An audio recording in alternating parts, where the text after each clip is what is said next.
فلا يتكلم أحد بموت رسول الله إلا ضربته. جئتك أؤمن بالله وبرسوله وبما شئت به فقد أعذرت إليكم وأعذرتموني.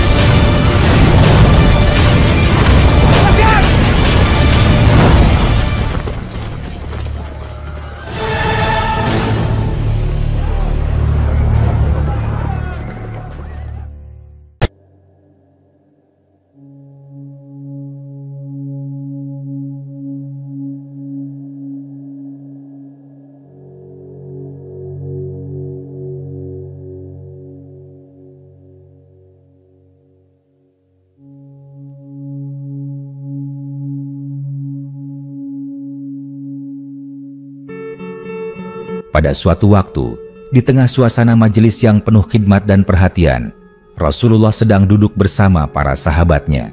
Mereka duduk melingkar di atas tanah berdebu yang disapu angin padang pasir di bawah langit Madinah yang cerah. Angin bertiup pelan membawa hawa hangat dan aroma kurma serta tanah yang mengering menjadi latar dari percakapan yang sangat penting itu. Wajah para sahabat tampak serius dan penuh rasa ingin tahu. Mereka mendengarkan dengan seksama, sebab hari itu Rasulullah akan menceritakan sesuatu yang jarang mereka dengar, sesuatu yang tak terlihat oleh mata manusia biasa, tentang alam jin. Dengan suara tenang dan penuh kewibawaan, Rasulullah memulai penuturannya. Ia berkata bahwa jin adalah makhluk ciptaan Allah yang diciptakan dari nyala api yang sangat panas, berbeda dengan manusia yang diciptakan dari tanah dan malaikat yang diciptakan dari cahaya. Jin adalah makhluk yang memiliki kehendak bebas seperti manusia. Di antara mereka ada yang beriman dan taat kepada Allah, namun banyak pula yang durhaka, menyimpang, dan menyesatkan. Para sahabat mendengarkan dengan terkesima. Beberapa dari mereka saling pandang, seolah ingin memastikan bahwa mereka tidak sedang bermimpi. Rasulullah melanjutkan bahwa jin hidup dalam dimensi yang berbeda dari manusia, namun mereka bisa mendatangi dunia manusia dan menyaksikan apa yang dilakukan oleh manusia. Sementara manusia tidak bisa melihat mereka kecuali jika mereka menampakkan diri. Beliau kemudian menceritakan sebuah pengalaman spiritual yang luar biasa. Pada suatu malam yang sunyi, saat beliau sedang membaca wahyu suci di sebuah lembah, sekelompok jin datang diam-diam, mendengarkan dengan penuh perhatian. Mereka kagum dengan keindahan bacaan tersebut dan segera kembali kepada kaumnya untuk menyampaikan kabar tentang kebenaran yang mereka dengar dari lisan seorang utusan Allah. Rasulullah menggambarkan bagaimana para jin itu berdiri diam, tidak bergerak, tenggelam dalam lantunan ayat-ayat suci yang menembus relung hati mereka. Mereka bukan hanya mendengarkan, tetapi juga merasakan kekuatan spiritual yang tak pernah mereka rasakan sebelumnya. Mereka mengakui bahwa kitab suci yang dibaca Rasulullah itu membimbing ke jalan yang benar. Sejak saat itu, sebagian dari mereka beriman dan menjadi pengikut ajaran yang dibawa oleh Rasulullah. Beliau juga menjelaskan bahwa jin hidup dalam komunitas seperti manusia. Mereka memiliki tempat tinggal, keluarga, bahkan sistem sosial. Ada jin yang tinggal di padang pasir, ada pula yang menghuni tempat-tempat gelap seperti lubang, reruntuhan, dan toilet. Karena itulah, beliau mengajarkan kepada para sahabat untuk selalu membaca doa ketika masuk ke tempat-tempat yang rawan kehadiran jin agar terlindungi dari gangguan mereka.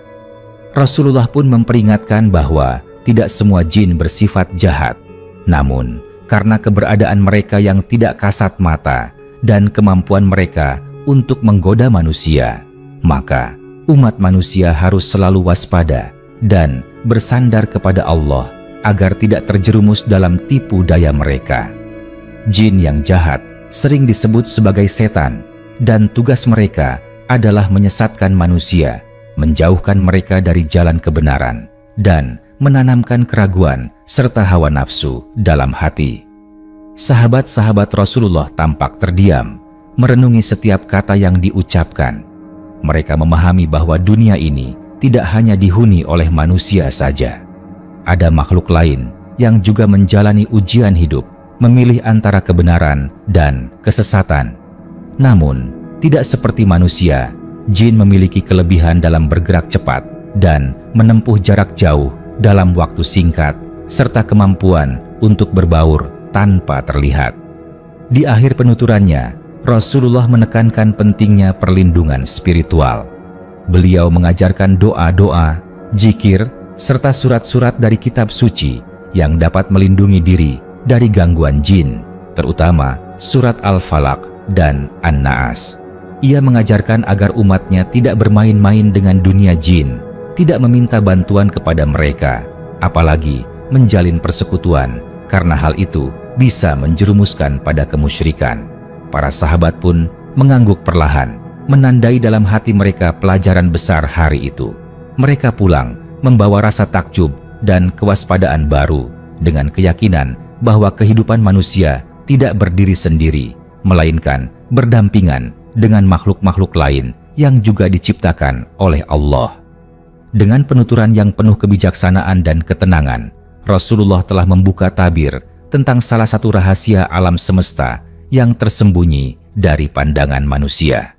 Dan hingga hari ini, kisah itu tetap hidup dalam hati umatnya sebagai pengingat akan luasnya ciptaan Allah dan pentingnya menjaga keimanan di tengah kehidupan yang penuh ujian ini. Setelah menyampaikan kisah tentang jin yang mendengarkan bacaan wahyu di malam sunyi itu, Rasulullah pun melanjutkan penjelasannya dengan lebih mendalam, membuka satu demi satu tirai tentang alam jin yang selama ini masih menjadi misteri bagi sebagian besar manusia.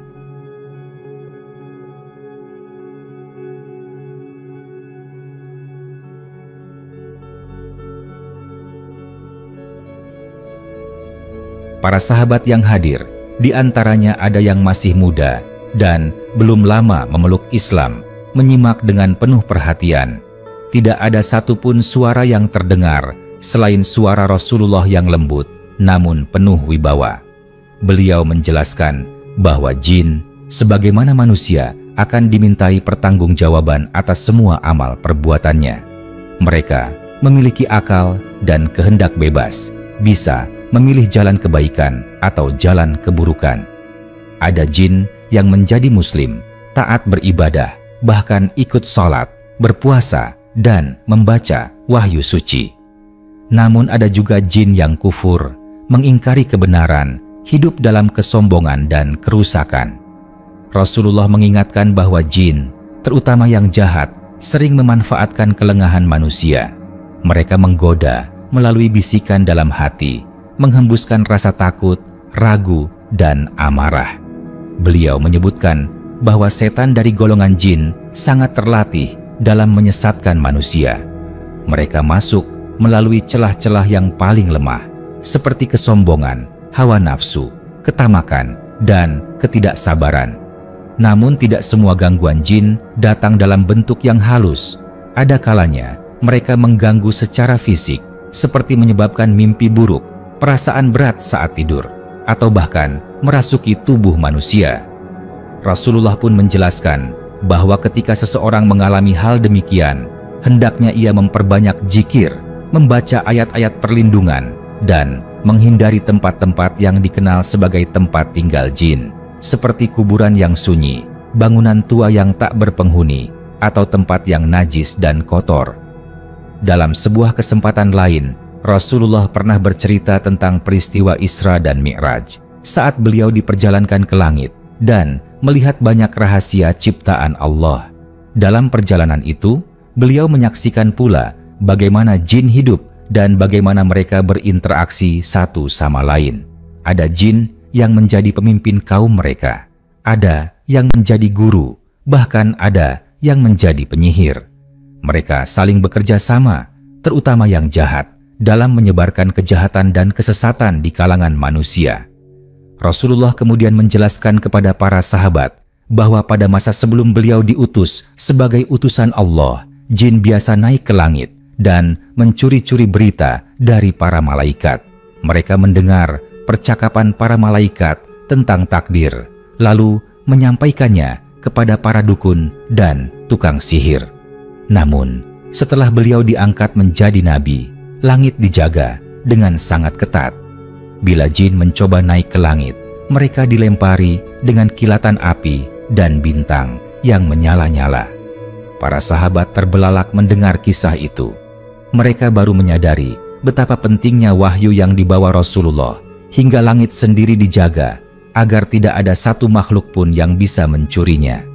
Ini menunjukkan betapa besar kedudukan risalah kenabian dan betapa seriusnya peran jin dalam sejarah peradaban manusia. Rasulullah juga menceritakan bahwa di akhir zaman nanti akan ada lebih banyak manusia yang bekerja sama dengan jin untuk kepentingan duniawi. Mereka melakukan perjanjian, menyembah jin, atau memberikan sesajen agar jin membantu mereka meraih kekuasaan, kekayaan, atau pengaruh.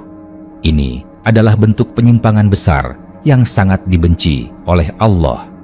Beliau mengingatkan bahwa keselamatan dan kekuatan sejati hanya datang dari Allah. Tidak ada manfaat dalam meminta bantuan kepada makhluk halus, karena itu adalah bentuk kehinaan dan kelemahan iman. Sebaliknya, Rasulullah mengajarkan agar manusia memperkuat hatinya dengan keimanan, memperbanyak bacaan wahyu, dan menjaga akhlak serta ibadah agar terhindar dari pengaruh buruk jin dan setan. Pada akhirnya, Rasulullah menutup penjelasan itu dengan sebuah peringatan yang sangat lembut, namun dalam maknanya. Beliau berkata bahwa manusia memiliki kedudukan yang lebih tinggi di sisi Allah dibandingkan jin, karena manusia diberi amanah untuk menjadi khalifah di bumi. Namun, bila manusia lalai, sombong, dan terbuai oleh godaan, maka jin yang rendah derajatnya bisa menguasai mereka dan menyeret mereka ke dalam kehancuran. Para sahabat pun tersentuh. Wajah-wajah mereka menunjukkan keteguhan dan semangat baru untuk lebih waspada, lebih taat, dan lebih menjaga diri. Mereka tidak hanya mendapatkan ilmu baru hari itu, tetapi juga menyadari bahwa dunia ini lebih luas dan kompleks daripada yang mereka bayangkan.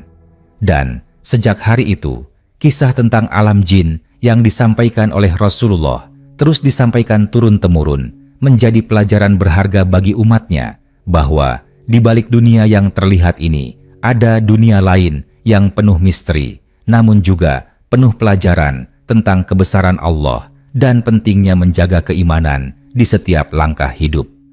Setelah suasana majelis itu mulai tenang, para sahabat yang sebelumnya hanya diam mulai mengangkat tangan satu persatu, ingin bertanya lebih jauh tentang alam jin. Rasa penasaran mereka begitu besar. Mereka tahu bahwa tidak setiap hari Rasulullah menceritakan hal-hal gaib yang begitu mendalam, sehingga kesempatan ini tak ingin mereka sia-siakan.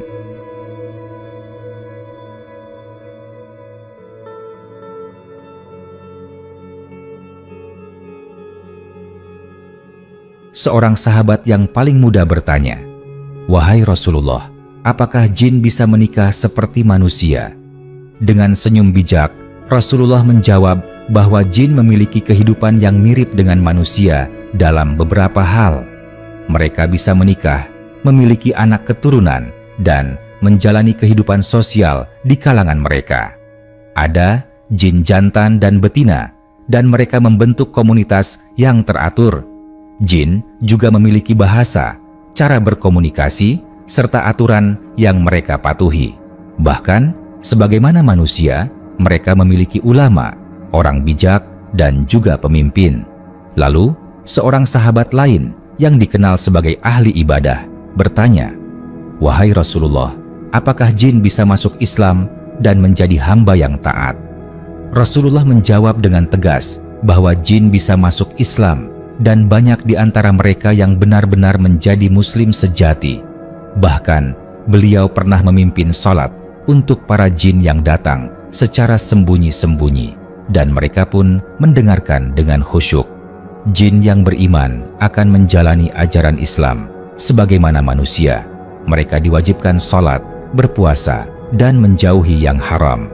Rasulullah juga menceritakan bahwa di antara jin ada pula yang menjadi dai dan mengajak kaumnya untuk mengikuti jalan yang benar.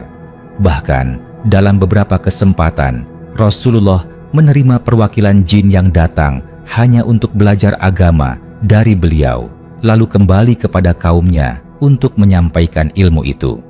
Namun, beliau mengingatkan bahwa hubungan antara manusia dan jin tidak boleh dilandasi oleh kebergantungan, apalagi dalam hal-hal yang bersifat gaib, seperti ramalan, pesugihan, atau meminta pertolongan jin untuk menguasai sesuatu. Beliau mengajarkan bahwa manusia harus bertawakal hanya kepada Allah dan menjauhkan diri dari setiap bentuk syirik yang bisa merusak kemurnian iman. Kemudian, Rasulullah menceritakan tentang kelompok jin yang disebut Ifrit. Beliau menjelaskan bahwa Ifrit adalah golongan jin yang sangat kuat dan cerdas, tetapi terkenal karena kelicikan dan kejahatannya. Dalam sebuah peristiwa, ketika beliau melakukan perjalanan malam, seorang Ifrit mencoba mengganggunya. Namun, beliau dilindungi oleh kekuatan Allah dan berhasil mengusir makhluk itu dengan doa dan bacaan wahyu. Bahkan, Rasulullah pernah mengatakan bahwa beliau hampir saja mengikat Ifrit tersebut di tiang masjid agar bisa dilihat oleh manusia. Namun kemudian beliau mengurungkan niatnya demi menghormati doa Nabi Sulaiman yang memohon agar diberi kerajaan yang tidak dimiliki oleh siapapun setelahnya. Para sahabat menjadi semakin takjub. Mereka menyadari bahwa makhluk halus seperti jin bukan sekadar dongeng atau cerita rakyat, melainkan realitas yang telah dijelaskan secara langsung oleh Rasulullah. Beliau menjelaskan bahwa dunia jin dan manusia sebenarnya telah saling berdampingan sejak lama. Hanya saja tidak semua manusia menyadari keberadaannya. Rasulullah lalu memperingatkan bahwa gangguan jin bisa meningkat apabila manusia hidup dalam kelalaian. Rumah-rumah yang kosong dari zikir, yang dipenuhi kemaksiatan, maksiat, musik yang melalaikan, atau makanan yang haram akan menjadi tempat tinggal yang disukai oleh jin-jin jahat. Maka beliau mengajarkan agar setiap rumah dijaga dengan bacaan wahyu, zikir, salat, dan suasana ketakwaan agar jin tidak betah tinggal di dalamnya. Beliau juga mengajarkan beberapa doa dan amalan penting untuk perlindungan diri dari gangguan jin. Di antaranya adalah membaca ayat kursi sebelum tidur, membaca 2 ayat terakhir dari surat Al-Baqarah, serta memperbanyak membaca surat Al-Falaq dan An-Naas di pagi dan sore hari. Semua itu adalah perisai spiritual yang sangat kuat yang bisa melindungi manusia dari bisikan dan gangguan jin. Majelis itu pun berakhir dengan penuh hikmah. Para sahabat meninggalkan tempat duduk mereka dengan hati yang lapang, namun juga dengan kesadaran baru akan pentingnya menjaga hubungan dengan Allah dan menjauhi hal-hal yang membuka celah bagi jin untuk masuk ke dalam kehidupan mereka. Rasulullah telah menyampaikan bukan sekadar kisah, tetapi juga pelajaran besar tentang alam yang tak terlihat oleh mata, namun nyata dalam keberadaannya. Ia membuka mata para sahabatnya agar tidak hidup dalam kelalaian dan menyadarkan mereka bahwa ujian kehidupan ini datang bukan hanya dari sesama manusia, tetapi juga dari makhluk yang tersembunyi, yang hanya bisa dikalahkan dengan cahaya iman dan keteguhan hati. Ketika para sahabat berjalan pulang dari majelis itu, masing-masing dari mereka membawa pulang lebih dari sekadar ilmu. Mereka membawa rasa haru, kekaguman, dan kehati-hatian yang mendalam. Namun, sebagian dari mereka masih merasa penasaran. Maka, di hari-hari berikutnya, mereka kembali mendatangi Rasulullah, memohon agar beliau melanjutkan kisah dan penjelasan tentang jin. Rasulullah dengan kasih sayang yang luas menyambut mereka kembali dan melanjutkan penuturan beliau dengan sabar dan rinci.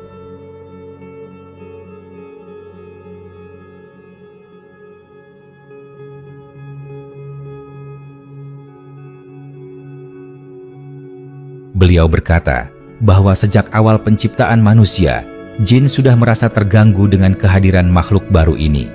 Ketika Allah menciptakan manusia dari tanah dan mengajarkan ilmu kepadanya, para malaikat pun bertanya-tanya tentang tujuan penciptaan itu.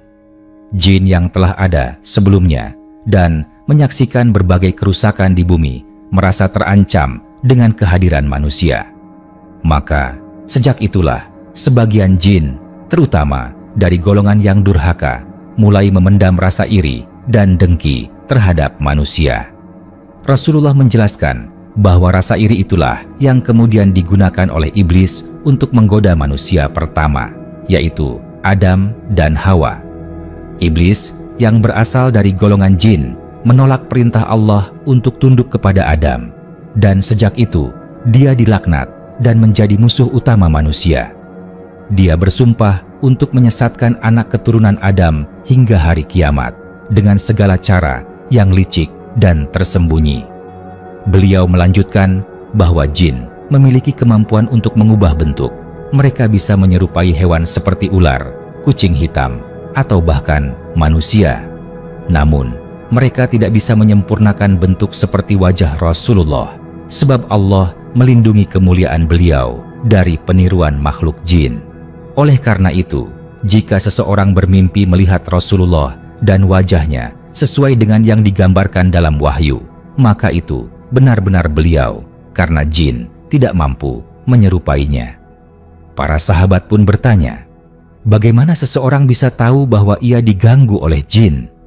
Maka Rasulullah menjelaskan tanda-tanda yang mungkin muncul, seperti bisikan yang jahat dalam hati, rasa takut yang berlebihan tanpa sebab, mimpi buruk yang berulang, atau bahkan godaan untuk melakukan perbuatan dosa secara terus-menerus. Namun beliau juga menekankan agar tidak semua gangguan disalahkan kepada jin. Kadang-kadang gangguan itu datang dari diri sendiri, dari hawa nafsu, kemalasan, dan kelemahan iman. Kemudian beliau berbicara tentang sihir, sebuah bentuk kerjasama yang sangat jahat antara manusia dan jin. Rasulullah menjelaskan bahwa tukang sihir memperoleh kekuatan mereka dengan menjalin perjanjian dengan jin. Mereka menyembah jin, memberi persembahan, dan menjalani ritual-ritual menyimpang agar jin membantu mereka melakukan sesuatu yang di luar kemampuan manusia biasa. Jin bisa membisikkan hal-hal gaib yang terbatas, menciptakan ilusi, atau mengganggu hubungan antar manusia, bahkan bisa memisahkan suami dan istri. Namun, Rasulullah memperingatkan dengan tegas bahwa sihir adalah dosa besar yang bisa menjerumuskan seseorang ke dalam kekafiran. Tidak ada kebaikan dalam sihir, dan beliau menekankan bahwa pengobatan terbaik dari sihir dan gangguan jin adalah kembali kepada Allah, memperbanyak zikir, membaca ayat-ayat perlindungan, dan membersihkan hati serta lingkungan dari hal-hal yang mengundang kemaksiatan. Beliau juga menyebutkan bahwa jin bisa berpindah tempat dengan sangat cepat, jauh lebih cepat dari manusia. Mereka mampu menempuh jarak yang sangat jauh dalam waktu sekejap. Itulah sebabnya sebagian jin yang jahat digunakan oleh tukang sihir untuk mengamati atau mengintai seseorang dari kejauhan. Tetapi kemampuan mereka tidak bisa mengalahkan kuasa Allah.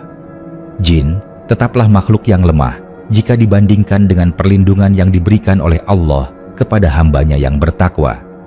Rasulullah mengakhiri penuturan itu dengan sebuah pesan yang sangat menyentuh. Beliau berkata bahwa dunia ini hanyalah ujian. Baik manusia maupun jin diciptakan dengan tujuan yang sama, yaitu menyembah Allah. Maka, siapapun yang beriman dan taat, baik dari golongan manusia atau jin, akan memperoleh balasan surga. Namun, barang siapa yang mendustakan, menyimpang, dan menentang, maka neraka menjadi tempat kembali mereka. Para sahabat pun terdiam, mata mereka basah, dada mereka penuh harap dan ketakutan. Mereka kini tidak hanya paham tentang jin sebagai makhluk yang gaib, tetapi juga memahami bahwa hidup ini penuh ujian yang datang dari segala arah, baik yang terlihat maupun yang tersembunyi. Sejak saat itu, mereka memperkuat iman mereka, memperbanyak amal syalih, dan menjaga keluarga serta masyarakat mereka dari pengaruh-pengaruh yang bisa membuka pintu bagi kejahatan jin. Mereka menjadi umat yang lebih teguh, lebih waspada, dan lebih berserah diri kepada Tuhan, karena mereka tahu bahwa hanya dengan pertolongannya lah mereka bisa selamat dari tipu daya makhluk yang tersembunyi itu. Beberapa hari setelah majelis itu, para sahabat masih membicarakan penuturan Rasulullah tentang alam jin. Setiap percakapan mereka diselimuti rasa takjub dan kehati-hatian. Mereka menyadari bahwa kehidupan bukan hanya tentang apa yang tampak oleh mata, tetapi juga tentang keberadaan dunia yang tidak kasat mata, yang tak kalah nyata dan berpengaruh. Pada kesempatan berikutnya, Rasulullah kembali berkumpul bersama para sahabat. Setelah sholat berjamaah dan zikir bersama, beliau melanjutkan penjelasannya. Kali ini dengan fokus pada hubungan antara jin dan wahyu yang dibawanya.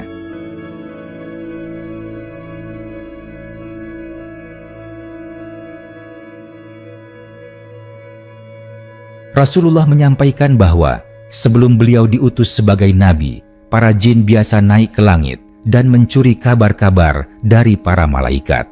Mereka menyelinap hingga ke batas langit, mendengar percakapan tentang takdir atau perintah Allah, lalu menyampaikannya kepada para dukun dan tukang sihir di bumi. Para jin itu mencampur satu kebenaran yang mereka curi dengan 100 kebohongan. Namun, setelah kenabian diutus kepada beliau, langit dijaga ketat oleh para malaikat. Setiap jin yang mencoba naik akan dilempar dengan semburan api dan bintang-bintang menyala, yang disebut dalam wahyu sebagai Syihab Saqib. Mereka tidak lagi mampu mencuri informasi langit seperti dahulu. Hal ini membuat para jin kebingungan dan penasaran dengan apa yang sedang terjadi di bumi, karena tidak biasanya langit tertutup bagi mereka. Rasulullah menceritakan bahwa sekelompok jin diutus oleh kaumnya untuk mencari tahu sebab kejadian itu. Mereka berpencar ke berbagai penjuru bumi. Lalu mereka menemukan beliau sedang membaca wahyu suci di lembah Naklah. Mereka terdiam, mendengarkan dengan penuh khusyuk, dan akhirnya mereka menyadari bahwa penutupan langit itu adalah karena telah lahir seorang nabi terakhir di bumi yang membawa ajaran kebenaran. Jin-jin itu pun segera kembali kepada kaumnya, dan sebagaimana disebutkan dalam wahyu, mereka menyampaikan dengan penuh keyakinan, "Sesungguhnya kami telah mendengarkan wahyu yang menakjubkan. Ia memberi petunjuk kepada kebenaran, maka kami pun beriman kepadanya, dan kami tidak akan mempersekutukan Tuhan kami dengan siapapun." Para sahabat mendengarkan kisah itu dengan mata terbelalak dan hati bergetar. Mereka menyadari bahwa bukan hanya manusia yang mengimani kenabian Muhammad, tetapi juga para jin yang lurus dan memiliki fitrah yang bersih. Kemudian Rasulullah menjelaskan bahwa sebagian jin juga mencatat dan menyampaikan wahyu yang mereka dengar kepada jin lain, sebagaimana para sahabat menyampaikan kepada sesama manusia. Ada komunitas jin yang berkumpul setiap kali mereka mendengar kebenaran. Mereka berdiskusi, mengkaji, dan bahkan menangis saat membaca ayat-ayat suci. Namun, tidak semua jin menerima kebenaran. Banyak juga di antara mereka yang membangkang, terutama golongan syaitan. Mereka iri kepada manusia, merasa lebih unggul karena diciptakan dari api, dan terus-menerus menyesatkan manusia dengan cara yang sangat halus. Rasulullah mengingatkan bahwa manusia harus menyadari bahwa musuh sejati bukan hanya yang tampak di hadapan mereka, tetapi juga yang tidak terlihat, namun senantiasa mengintai. Jin bisa masuk melalui lubang kecil, bisa merasuki tubuh yang lemah karena dosa atau keputusasaan, dan bisa membisikkan godaan pada hati yang kosong dari zikir. Beliau mengajarkan agar manusia senantiasa memperkuat hati dengan bacaan-bacaan suci, memulai hari dengan menyebut nama Allah, dan menjauhi tempat-tempat yang kotor serta maksiat, karena itu adalah tempat yang disenangi oleh jin. Bahkan, sebelum masuk kamar mandi atau hutan, Rasulullah selalu membaca doa perlindungan agar tidak diganggu oleh jin yang biasa tinggal di tempat-tempat tersebut. Beliau juga menjelaskan bahwa jin bisa masuk ke rumah-rumah manusia jika rumah tersebut tidak dibacakan wahyu atau tidak dijaga dengan ibadah. Rumah yang sunyi dari zikir menjadi tempat yang disukai oleh jin jahat. Karena itu, Rasulullah menyarankan untuk membaca surat Al-Baqarah secara rutin di rumah, karena jin tidak tahan tinggal di rumah yang dibacakan surat itu.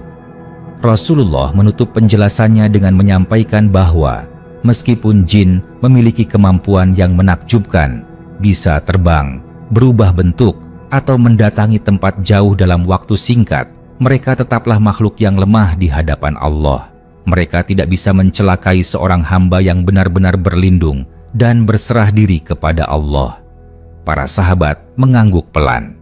Dalam hati mereka tumbuh rasa syukur yang mendalam bahwa mereka hidup di masa kenabian, bisa belajar langsung dari lisan yang paling jujur dan paling mulia. Mereka kini paham bahwa kekuatan spiritual jauh lebih hebat daripada kekuatan makhluk gaib. Dan selama mereka menjaga iman, mereka tidak perlu takut karena Allah bersama mereka. Setelah mendengarkan penuturan panjang Rasulullah tentang jin, para sahabat semakin memahami bahwa dunia ini dihuni oleh dua makhluk yang sama-sama memiliki tugas, menyembah dan menaati perintah Allah. Namun karena jin memiliki kelebihan dalam hal kecepatan, bentuk fisik yang tidak kasat mata, dan kemampuan menyusup ke dalam relung hati manusia, mereka bisa menjadi musuh yang lebih berbahaya daripada manusia itu sendiri, terutama ketika manusia hidup dalam kelalaian.